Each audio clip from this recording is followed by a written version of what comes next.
Irmãos, vamos abrir aí nossas Bíblias, lá em Ezequiel, no capítulo 1, verso 1 até o 28. É claro que não temos tempo para expor tudo isso. Então, hoje, muito provavelmente, a gente só vai ficar nos 3 primeiros versículos. Mas todo o contexto aí nesse capítulo 1 e até o 2, nós temos aí o chamamento de Ezequiel. O livro do profeta Ezequiel é um dos livros menos pregados da Bíblia. Para os irmãos terem uma ideia, até os rabinos às vezes proibiam a leitura desse livro para aqueles que estudavam o Antigo Testamento até que completassem os 30 anos de idade, porque Ezequiel em alguns momentos vai usar uma linguagem pesada para se referir aos pecados do povo. Ezequiel foi um homem de Deus, um profeta de Deus, e antes de ser profeta ele era um sacerdote, vivia no templo, fazia parte da elite sacerdotal de Israel. Sabemos poucos detalhes sobre a sua vida, a não ser aqueles que estão aqui registrados na palavra, como ele menciona aqui. Então ele é aquele que foi levantado por Deus numa época difícil da história do povo de Israel, onde eles estavam exilados. Ele é contemporâneo de outros profetas, como Jeremias, Daniel, que são profetas que fazem parte desse período do exílio, um período em que Israel vai passar ali 70 anos no cativeiro da Babilônia, de muito sofrimento, e tudo isso fruto dos próprios pecados deles mesmos. Haviam desobedecido a Deus e por isso estavam em cativeiro. Então, eu só estou dando essas dicas iniciais para a gente entender melhor o livro. Lembrando para os irmãos que, quando nós estudamos os profetas, lemos os profetas da Bíblia, e devem ser estudados, lidos e pregados, nós fazemos com muito cuidado, pois são livros que exigem um pouco mais de nós. São livros que nós vamos nos deparar com profecias, e essas profecias, dependendo da linha de interpretação do teólogo ou do pastor, pode haver divergências. Então, por exemplo, a tendência de se olhar as profecias de maneira apenas simbólica ou até alegórica, e a tendência de se olhar as profecias de uma maneira mais literal. Aí, nesse grupo, nós vamos ter pré-milenistas, amilenistas, dispensacionalistas. Nesses grupos nós temos bons teólogos em todos eles, e obviamente exige mais empenho aí para a gente conhecer, para a gente estudar, para a gente compreender melhor os textos e transmitir melhor. Ultimamente a minha tendência hoje tem sido um pouco mais literal acerca dessas passagens. No decorrer das exposições dos profetas eu pretendo lidar mais com eles nesse período. Os irmãos vão perceber um pouco, mas eu sempre vou deixar claro como cada visão às vezes aborda, que eu acho que se encaixa mais naquilo que a Escritura traz para nós. Mas a Bíblia é a palavra de Deus poderosa, transforma as nossas vidas. Nós não podemos desprezar o Antigo Testamento, nem as verdades que chegam até nós por meio dos profetas. E nós estamos aqui diante de um desafio que é ler, estudar e meditar na mensagem que Deus trouxe a Ezequiel ali naquele momento. E aí o verso 1 em diante começa dizendo aí para nós: aconteceu no 30º ano, no 5º dia do 4º mês, que estando eu, Ezequiel, no meio dos exilados, junto ao rio Quebar, se abriram os céus e eu tive visões de Deus. No 5º dia do referido mês, no 5º ano de cativeiro do rei Joaquim, veio expressamente a palavra do Senhor a Ezequiel, filho de Buzi, o sacerdote, na terra dos caldeus, junto ao rio Quebar, e ali esteve sobre ele a mão do Senhor. Até aqui, por enquanto, aqui ele já vai nos dando algumas indicações do tempo. A partir desse 30º ano, muitos deduzem que Ezequiel estava com 30 anos de idade já aqui, embora ele já fosse um sacerdote que servia no templo, mas agora estava impossibilitado. No verso 2, a gente vê que no 5º dia, aí já tinha 5 anos de cativeiro quando Deus vai falar com ele. Então, Deus é quem toma a iniciativa da coisa toda. Deus vai dar visões privilegiadas a Ezequiel nesse momento de dificuldade. Eis a razão porque o título da mensagem é justamente a esperança que vem do céu. Então, eles estão exilados, eles estão longe da sua pátria, templo destruído, uma situação de calamidade total, uma situação onde, humanamente falando, se você fosse alguém de Israel nessa época, você olharia e ficaria extremamente entristecido e cabisbaixo, porque a situação era a pior possível. Então, se você quiser perceber um pouco dos sentimentos das pessoas nessa época, não precisa abrir agora, mas você pode anotar e ler depois, o Salmo 137 traz um pouco dessa tristeza por conta do exílio. Né? Eles estavam ali longe da sua terra, no meio de um povo estranho, no meio dos babilônios, deuses estranhos, costumes estranhos, opressão. Tudo isso envolvia e tudo isso fazia parte da disciplina de Deus com o seu povo. No Novo Testamento a gente aprende que Deus disciplina quem Ele ama e Ele faz isso desde o Antigo Testamento. É um ato do amor de Deus disciplinar o seu povo. É um ato de amor de Deus quando Ele não nos deixa pecar em paz ou quando Ele nos faz sofrer as consequências do nosso próprio pecado. Então Ezequiel está nessa situação. Então ele começa detalhando esse tempo aí onde ele está, talvez porque isso, talvez não, provavelmente isso marcou muito, afinal de contas você tem uma visão da glória de Deus é extremamente impactante, ainda mais da maneira como ele teve. E aí ele vai dizendo que estava ali no meio dos exilados, uma situação extremamente difícil, uma situação de calamidade, uma situação de desespero, de tristeza, talvez de falta de esperanças para muitos. E aí então ele é convocado por Deus para essa missão. Aí vai dizendo, estando eu no meio dos exilados, junto ao rio Quebar, um rio que tem lá na região da Babilônia, se abriram os céus. Aqui essas expressões curtas da Bíblia falam muitas coisas. Os céus se abriram. E não foi por um ato humano, não foi porque ele sonhou, não foi porque ele bateu com a cabeça, não foi porque ele estava com muita fome, usou drogas ou coisa do tipo. Não. Os céus agora se abrem. E foi nesses tempos que os céus vão se abrir para Ezequiel. E quando o céu se abre da maneira como foi feita, e ele aí vai reiterar que eu tive visões de Deus. Ou seja, Deus vai dar agora uma visão privilegiada a Ezequiel da sua glória, do seu poder, da sua majestade, das questões sobrenaturais. Isso é importante, nós vamos entender melhor à medida que a gente for meditando nesse livro, por que Deus deu esse privilégio a Ezequiel de ter visões nesse aspecto. Ezequiel está aqui prestes a encarar, meus irmãos e amigos, uma missão extremamente difícil, na verdade humanamente impossível, que é pregar para um povo que está ali sofrido por conta de uma dificuldade que é consequência do próprio pecado. Em várias outras partes das Escrituras, né, lá mais no início do Deuteronômio, Levítico, Deus deixou claro para o povo de Israel que se eles desobedecessem à sua lei, se apartassem da sua lei, se envolvessem com a idolatria, eles sofreriam as consequências do seu pecado. Ou seja, daqui a gente já vai percebendo que Deus não passa a mão na cabeça de ninguém. Então, o objetivo do cativeiro não é só punir simplesmente, mas Deus também, nesse momento de punição, de castigo, para aqueles que transgridem sua lei e voltam as costas para Ele, Deus vai utilizar para crescimento, vai transformar os corações, tornando as pessoas mais humildes, mais quebrantadas e mais conscientes da dependência dele. Então, num momento de caos geral, de desastre total, de falta de esperança, de crise, de pecados, e as pessoas precisavam saber, e Ezequiel vai confrontar elas duramente. Então Deus dá a ele esse privilégio, uma visão mais privilegiada da sua glória. Que coisa tremenda, porque isso é o que fortalece o coração, isso é o que anima o coração, isso é o que vai fazer com que Ezequiel encare a missão que ele encarou com toda a convicção de que não estava fazendo pela sua força, pela sua capacidade, por uma ilusão apenas, mas o próprio Deus está aqui comissionando esse profeta, chamando ele a pregar ali para aquele povo, para aquela nação, e trazendo uma mensagem confrontadora, mas também uma mensagem de esperança. Né? E a mensagem de Deus é sempre assim, a palavra de Deus é sempre assim. O próprio Evangelho, que são as boas novas do Senhor, especialmente na pessoa bendita de Cristo, sempre traz uma confrontação pelo fato dos pecados do povo, pelo fato dos nossos próprios pecados, mas também traz a esperança.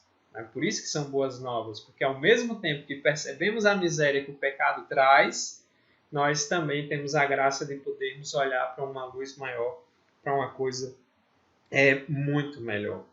Então, o verso 2, né, ele reitera mais alguns detalhes. No 5º dia do referido mês, no cativeiro do rei Joaquim. E ao verso 3, veio expressamente a palavra do Senhor a Ezequiel. Ezequiel não estava ali para levar suas opiniões, Ezequiel não estava ali para falar em nome dele mesmo, para expressar o que ele tinha uma ideia, porque ele selecionou a coisa do jeito que ele queria. Ele está agora como um porta-voz. E um porta-voz de uma autoridade, ele tem que conhecer essa autoridade, ele tem que entender o que essa autoridade quer passar. Então Deus, por graça, se revela a ele de uma maneira ainda mais profunda e especial para que ele fosse o porta-voz do Senhor nesse momento difícil da história do povo. Aqui fala que ele era filho de Buzi, que era um sacerdote na terra dos caldeus, daí porque a gente sabe que ele fazia parte de uma linhagem sacerdotal, mas não sabemos mais tantos detalhes sobre eles. Está ali junto ao rio Quebar, numa terra distante, numa nação pagã. E é interessante que no final do verso 3 ele diz: e ali esteve sobre ele a mão do Senhor. Esse trecho da mão do Senhor sobre ele vai ser repetido mais vezes aqui no livro. E a mão do Senhor é quem sustenta, é quem segura o cabra diante de uma situação difícil. O nome Ezequiel quer dizer aquele que Deus sustenta. Interessante como os nomes na Bíblia eles nunca são por acaso, nunca são dados assim a esmo. Não, eles têm sempre um objetivo. Então Ezequiel é aquele que Deus sustenta. E de fato Deus o sustentou. A missão dele seria extremamente difícil, mas ao mesmo tempo Deus estaria sustentando, estaria guardando, estaria fortalecendo, estaria dando a ele tudo o que era necessário para que essa missão fosse cumprida. Então temos aqui um homem com uma mensagem que vem de Deus, uma mensagem que vai trazer advertências, uma mensagem que vai trazer esperança, uma mensagem que vem do próprio Deus. Então é um período turbulento, um período de dificuldades, e aí depois no verso 4 em diante, que nós ainda vamos ver melhor, ele vai mostrando várias coisas que ele viu, um vento impetuoso, a figura dos anjos, a glória do Senhor de uma maneira maior ainda, e é interessante isso, né? É impactante, na verdade, o livro de Ezequiel. Às vezes até pessoas chegam a dizer que tem a ver com disco voador, não tem nada a ver uma coisa com a outra, ou tentam trazer um caráter mais místico a esse livro, mas são mal entendidos com relação à palavra de Deus. Então, assim, diante desses versos e daquilo que Deus traz através de Ezequiel, nós já podemos tirar lições importantes para nós com relação à sua palavra. A primeira delas é que aqui nós vemos uma esperança que vem do céu, ou seja, não vem dos homens. O socorro não estava aqui embaixo. Ezequiel ele não vai buscar fazer alianças políticas, ele não vai buscar resposta aqui embaixo com outros homens, pensadores, pessoas de influência, não. Aqui ele recebe o privilégio de cima para baixo. O interessante é que não é Ezequiel abrindo os céus, é Deus que abre os céus e se revela a Ezequiel. Toda vez que nós olhamos para a Escritura, a salvação vem sempre do Senhor. A iniciativa da salvação vem sempre do Senhor. A graça, o cuidado, o amor vem sempre do Senhor. E isso é maravilhoso. Talvez a gente nem se atente tanto à graça disso tudo, mas aqui é um Deus santo, perfeito, se voltando para pessoas pecadoras que viram as costas para Ele. Para pessoas que não mereciam e não merecem o socorro dEle, não merecem a ajuda dEle, mas Ele faz isso de uma maneira misericordiosa e bondosa. De uma maneira tremenda. A semelhança de quando nós lemos nos Evangelhos o Senhor Jesus Cristo comendo com pecadores, e ali em Lucas e em outros trechos relatados, ele vai dizer que não veio para os sãos, mas veio para os doentes como médico. Eu não vim chamar justos, mas pecadores. É graça da parte desse Deus. E aqui é muita graça da parte desse Deus, porque as pessoas mereciam mais castigo. Nós nunca merecemos nada de bom da parte dele, nós não merecemos esperança, nós não merecemos salvação, nós não merecemos nada da parte dele, nada de bom, porque pecamos, somos pecadores, e o pecado é terrível, porque nos separa dele, desonra ele, nos faz virar as costas para ele e não dá a glória devida a ele. Mas ainda assim nós vemos um Deus que busca, nós vemos um Deus que vai atrás, nós vemos um Deus que atrai as pessoas para ele, nós vemos um Deus gracioso que toma a iniciativa de salvar, de cuidar. Então os céus vão se abrir. É um dia especial para Ezequiel, ele não esquece disso. Isso marca a memória dele, pelo menos dá para a gente perceber isso no livro dele, não tinha como não marcar. E os céus se abrem. Imagina Ezequiel cabisbaixo e triste, alguém que viu como era a vida deles antes e agora contempla a vida deles depois com uma série de dificuldades acontecendo. A melhor coisa, e sem dúvida uma graça muito grande, é a graça que Deus deu a ele, dos céus se abrirem e a esperança surgir de onde não viria. A esperança de Deus, ela está sempre acima dos homens, ela não está limitada aos homens, ela não está limitada às circunstâncias, e isso é muito interessante da gente observar como uma das lições que vai vir. Então Deus aqui vai dar uma visão melhor para Ezequiel, uma visão melhor das realidades espirituais. E hoje, no século XXI, o tempo que nós vivemos é uma era extremamente materialista, onde os homens colocam sua esperança aqui embaixo, em si mesmos, na própria ciência, no seu próprio trabalho, na economia. E nós sabemos o tempo inteiro a história, e Deus tem dado lições de que não podemos nos agarrar simplesmente às coisas que vemos e que temos, porque há coisas muito maiores, muito melhores, e o próprio Deus é quem sustenta e governa tudo. Todo o tempo é assim, toda a história está nas mãos dele, tudo está debaixo do controle dele. Em alguns momentos, por graça, Deus abriu a fresta disso e mostrou para o homem um pouco da sua glória, trazendo alento ao coração e esperança. Interessante, porque nós vamos ver vários outros homens de Deus, como Isaías, como Daniel, como o próprio apóstolo Paulo, em momentos de dificuldade no seu ministério, o próprio João, quando está exilado na ilha de Patmos, são momentos em que Deus, para consolar esses corações, e consola os nossos até hoje, mostra a sua glória. Deus diz, olha, não se desanimem, porque eu sou Deus e sou vivo, meu trono subsiste para sempre, eu tenho todo o poder nas mãos. Né? E ele abre isso e lembra, olha, a história está nas minhas mãos. É como se lembrasse tempos difíceis. Jesus mesmo falava, no mundo tereis aflições, mas tenham bom ânimo, porque ele venceu o mundo. Nós estamos nas mãos desse Deus, nós estamos seguros por ele, guardados por ele. Em momentos de dificuldade, a gente tende a esquecer, se desesperar, se angustiar, e é por isso que nós precisamos, pela graça dele, ter vislumbres maiores da sua glória, para que a gente não entre em desespero.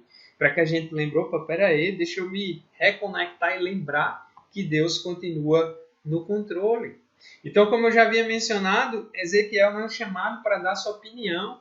Nós estamos vivendo num tempo que todo mundo quer dar uma opinião. Nós estamos vivendo numa época em que existem vários tipos de canais e de celebridades e de estudiosos que dão suas opiniões, as redes sociais. E agora, nesses tempos aí de pandemia, você vê um monte de gente tentando falar e várias opiniões, ideias e coisas. A gente fica cercado de opiniões o tempo todo. E isso acaba enchendo a gente de coisa o tempo todo. E é por isso que a gente precisa desligar um pouco e buscar uma fonte melhor. Buscar uma fonte que vai trazer segurança e alento para o coração, esperança para a alma, que vai alimentar o nosso espírito, que vai nos lembrar quem Deus é e a esperança que somente Ele traz. E a gente precisa muito disso. Então, os profetas eles eram chamados para isso, para falar aquilo que Deus mandou falar, para falar aquilo que vinha da parte de Deus. Por isso que aqui fala, os céus se abriram, e ele vai dizer, eu tive visões de Deus. Que coisa tremenda e maravilhosa.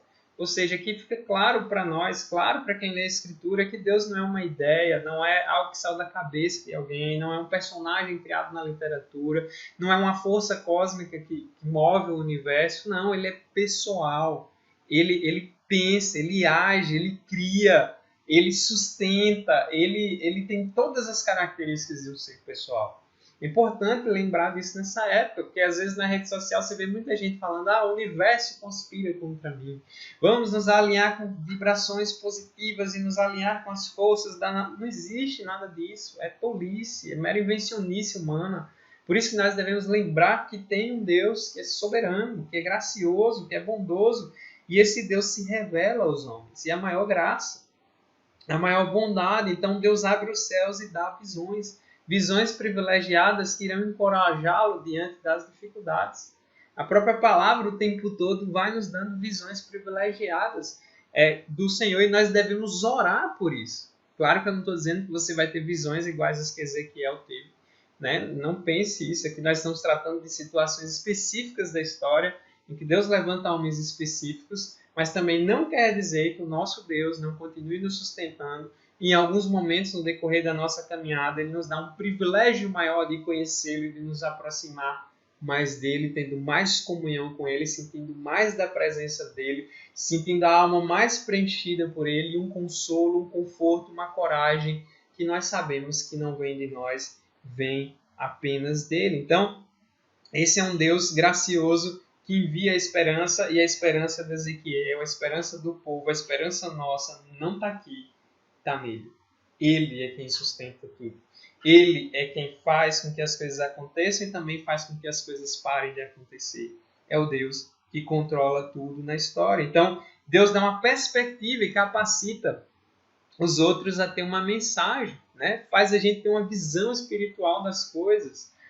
Nesses momentos nós somos mais tendentes a estar ali agarrado a alguma coisa que resolva problemas rápidos, mas a gente precisa sempre olhar para Deus e sempre confiar em Deus. Nós não podemos desprezar as ferramentas que temos, mas a nossa esperança, a nossa confiança tem que estar nele. A nossa alegria tem que estar nele, a nossa paz tem que estar nele, a nossa fé tem que estar nele, porque a esperança vem somente dele. Por isso que a esperança não está aqui embaixo, está lá em cima. A esperança não vem daqui da terra, vem do Deus que controla tudo, está nos céus. Esse Deus é o Deus da esperança. É o Deus que fala a todas as pessoas em todos os tempos. Aqui ele está falando para pessoas que estão cativas. Hoje tem pessoas cativas também de várias formas. O próprio pecado nos torna cativos de alguma forma. Nós somos escravizados muitas vezes e somente a esperança desse Deus é que pode nos arrancar. Somente a alegria desse Deus, a salvação desse Deus é que pode nos trazer para Ele. Então, é sempre o Deus que preenche a alma. Outra coisa que a gente observa nesses versos é que Deus não está restrito a situações. Deus está aqui se revelando a Ezequiel na Babilônia, um reino pagão que não adorava Deus, que não temia Deus, que não servia a Deus. Deus não tem limites. Nós podemos orar a Ele em qualquer lugar. Nós podemos interceder por pessoas em qualquer lugar. Nós podemos ter comunhão com esse Deus em qualquer lugar. Jesus mesmo lá no Novo Testamento reitera isso. Os verdadeiros adoradores que adoram o Espírito em verdade não vão estar restritos a localidades durante um bom tempo. Então nós temos acesso a Deus por causa de Cristo. Nós temos acesso a Deus porque o Espírito Santo nos direciona, habita em nós, e isso é uma coisa extremamente maravilhosa e graciosa da parte dele. Então, mesmo que o mundo desabe ao nosso redor, o trono de Deus permanece inabalável. Mesmo que as circunstâncias sejam as piores possíveis na história ao nosso redor, o trono de Deus permanece inabalável. Ele é a nossa rocha, Ele é o nosso refúgio, Ele é a nossa fortaleza, Ele é a nossa salvação. Então, as piores situações que você possa imaginar, Deus está lá. Eles estão exilados, meus caros. Aqui é uma situação muito pior que a gente está vivendo hoje, nem se compara.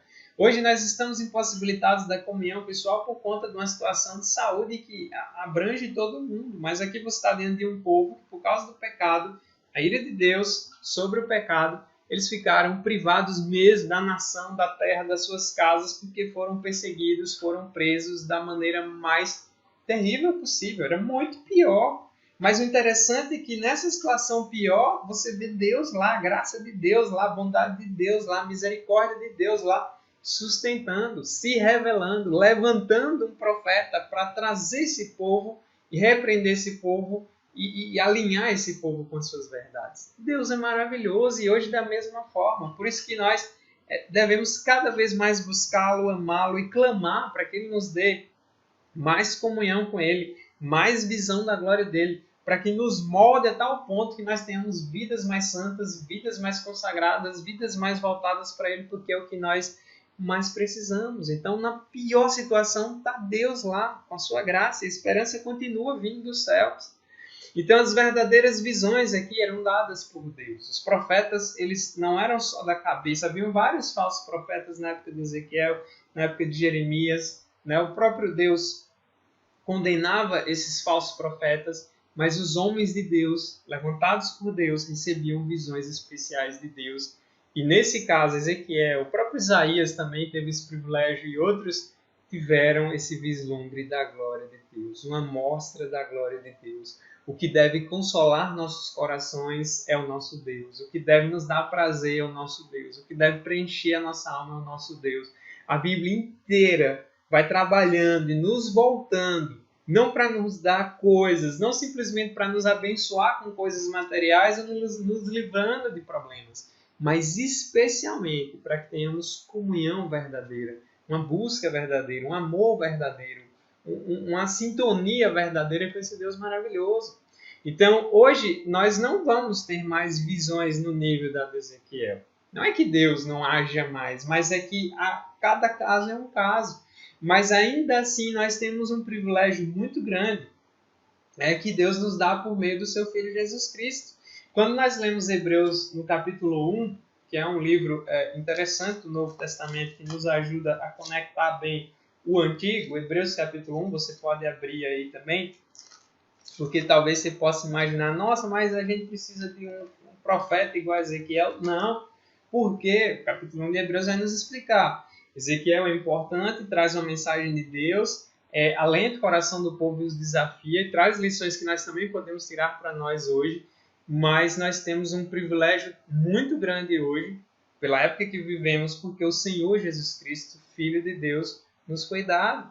E Hebreus capítulo 1 vai dizer assim para nós, havendo Deus outrora falado muitas vezes e de muitas maneiras aos pais pelos profetas, nós estávamos lendo Ezequiel agora há pouco, nesses últimos dias, nessa era aqui depois de Cristo, nos falou pelo Filho, a quem constituiu herdeiro de todas as coisas e pelo qual também fez o universo. O autor de Hebreus está exaltando e lembrando, olha, Cristo é muito maior.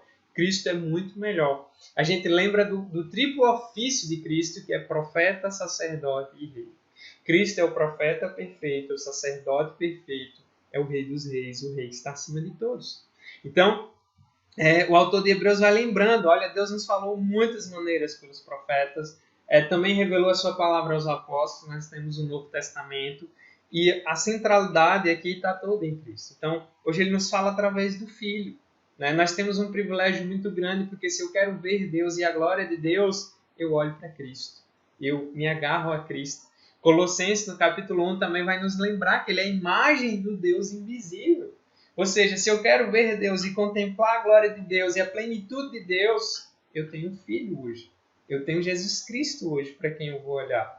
Então, é sem dúvida a cereja do bolo da coisa toda. Então, aqui mesmo o autor de Hebreus diz ele que é o resplendor da glória, a expressão exata do seu ser, sustentando todas as coisas pela palavra do seu poder. Depois de ter feito a purificação dos pecados, assentou-se à direita da majestade nas alturas, tendo se tornado tão superior aos anjos quanto herdou mais excelente nome do que eles. A exaltação de Cristo aqui. E aqui fala da purificação dos pecados, coisa que os sacerdotes antigos eram limitados, e Cristo é o sumo sacerdote. Ele é aquele mesmo que se dá como sacrifício. Ele é aquele que tem poder para perdoar pecados.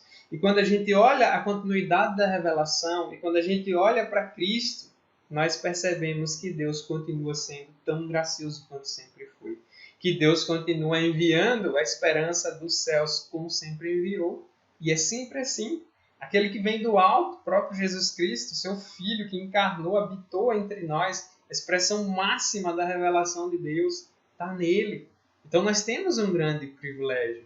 Os próprios profetas, o próprio Ezequiel, Isaías e os demais, há vários trechos das suas profecias que apontam para esse Jesus Cristo que veio e que voltará. São coisas gloriosas, maravilhosas e que consolam e confortam o nosso coração em qualquer época. Não existe limitação para Deus, mesmo que o mundo caia ao nosso redor, ele permanece. É muita graça, é muita bondade, é muito amor, porque Deus é maravilhoso. Então, não temos mais profetas nos moldes daqueles do Antigo Testamento, né? E hoje muitas pessoas às vezes confundem a questão do que é ser um profeta. Mas nós temos aqui o principal, o profeta máximo, né? O próprio Jesus, por meio de quem Deus nos fala hoje. E Deus fala diretamente conosco hoje. Deus nos chama hoje. E Deus nos chama ao arrependimento. E Jesus, ele é aquele que tem poder para transformar nossas vidas, tem poder para guiar nossas vidas, tem poder para salvar nossas vidas. e Ele é aquele que nos faz entender e conhecer o Pai de uma maneira toda especial. Por isso que hoje nós não precisamos mais que se levante um Ezequiel, um Isaías, não temos mais necessidade disso hoje, porque nós temos a Jesus Cristo. Então, todas as vezes que lemos os profetas, que olhamos as profecias, que estudamos o Antigo Testamento, nós vamos nos deparar sempre com as setas, lembrando para nós do Messias, do prometido, do ungido de Deus, do Salvador glorioso que nós temos a honra e o privilégio de conhecer. Então, talvez Deus não abriu os céus para você ver a glória dele, mas Deus te fez abrir as Escrituras para que você enxergasse a glória de Cristo, que é grandiosíssima, que é também confrontadora, porque confronta os nossos pecados, mas é a maior esperança que temos. Na verdade, é a única esperança que temos, a única saída que temos, o único alívio que temos. Então, por isso que nós devemos manter os nossos olhos fixos, né? Porque às vezes a gente fica em busca de coisas grandiosas e de experiências grandiosas, tentando de alguma forma até imitar e repetir aquilo que os profetas repetiram, e a gente esquece de desfrutar que temos um grande privilégio por meio de Cristo nas Escrituras. Podemos ler as Escrituras, nos aproximar de Deus nas Escrituras, especialmente por meio de Jesus Cristo. Então é um privilégio muito grande. Podemos fechar a porta do nosso quarto, nos voltar para esse Deus grandioso em oração, em busca, em adoração, e é uma experiência, uma sensação bem parecida, porque no momento em que estamos em conexão, em comunhão com Deus, mesmo na nossa casa, no nosso quarto, onde quer que a gente esteja, ali naquele momento o céu se abre diante de nós. Espiritualmente nós estamos ali diante de um Deus onisciente, glorioso, amoroso, confortador, consolador, que por meio de Cristo nos dá acesso pleno ao Pai. Nós somos reconciliados com Deus por meio de Cristo. Nós também somos confrontados por Deus através de Cristo. E nós também só temos esperança por causa de Cristo. É uma graça muito grande. Deus continua controlando a história, Deus continua sustentando a vida de todos nós, Deus continua trazendo a esperança. E é por isso que a nossa esperança nunca morre, e é por isso que a esperança vem dos céus. A esperança que vem dos céus é o próprio Deus. Deus sempre foi gracioso no decorrer da história. A esperança ali para Ezequiel e o povo está vindo de onde? Dos céus. Está partindo de quem? De Deus. E hoje continua sendo da mesma forma.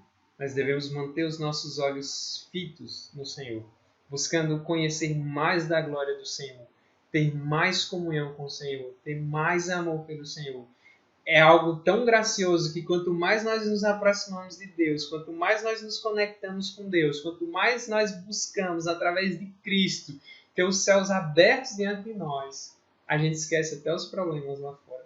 A gente esquece que está tudo desabando. Não porque a gente vai ignorar os problemas, mas porque a gente fica tão cheio dessa graça, a gente fica tão confortado com essa graça, que a gente acaba ficando até meio como o Paulo, né? Quando ele fala lá em Filipenses, é incomparavelmente melhor morrer e estar com Cristo. Ele sabia, ele conhecia esse Deus que é glorioso, esse Deus que só a sua presença já nos consola, já nos conforta, já nos dá esperança. Né? A melhor coisa que Deus nos dá é Ele mesmo, e Ele faz de maneira especial por meio de Cristo. Por isso, você que está me assistindo agora, me ouvindo agora, e ainda não tem Cristo como seu Salvador, eu quero lhe clamar para que você entenda que você precisa correr para Ele. Porque você só pode conhecer esse consolo, conhecer essa glória maravilhosa de Deus e ter uma comunhão com Deus verdadeira se você estiver em Cristo Jesus. Se Jesus for o seu Salvador, se Jesus for o Senhor da sua vida, se você já tivesse arrependido dos seus pecados. Então a mensagem do profeta ela é dupla. Ela traz conforto para aqueles que estão exilados e ela traz desconforto para aqueles que estão em rebeldia contra Deus. E a mensagem do Evangelho continua com esse mesmo teor. Ela é extremamente desconfortável para quem não quer conta com Deus. Mas ela é um consolo maravilhoso, perfeito para aqueles que amam ao Senhor, aqueles que estão no Senhor. Por isso que nós precisamos continuamente da palavra do nosso Deus, do consolo que Ele traz, da esperança que Ele traz, porque eu lhe digo, não tem esperança em outro lugar, não tem saída em outro lugar. Por isso que nós devemos manter os nossos olhos fixos, a nossa esperança no Senhor, clamando ao Senhor, no tempo certo, Ele endireita todas as coisas. No tempo certo, Ele direciona todas as coisas. Mas em todo tempo, uma coisa eu sei que Deus sempre quer de nós: mais amor, mais comunhão, uma vida mais devotada, uma vida de mais arrependimento, uma vida de mais quebrantamento diante do Senhor.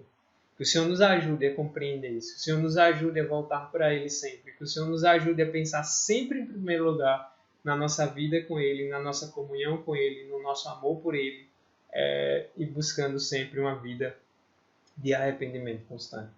Que Deus abençoe a sua vida, que Deus aplique a sua palavra aos nossos corações. Se Ele permitir, né, eu quero continuar ainda trazendo algumas meditações maravilhosas que o livro do profeta Ezequiel nos traz.